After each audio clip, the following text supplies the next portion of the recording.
Umaabot sa 61 billion pesos ang kita ng casino sa isang taon. Anong casino at sino ang may-ari nito?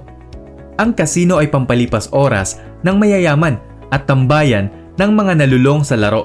Kaya naman isa ito sa mga negosyong malakas kumita.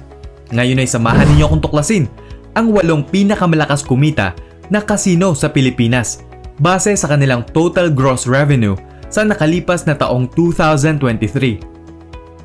Number 8. Royce Hotel and Casino, 4.9 billion pesos revenue. Ito ay matatagpuan sa Clark Freeport Zone sa Pampanga.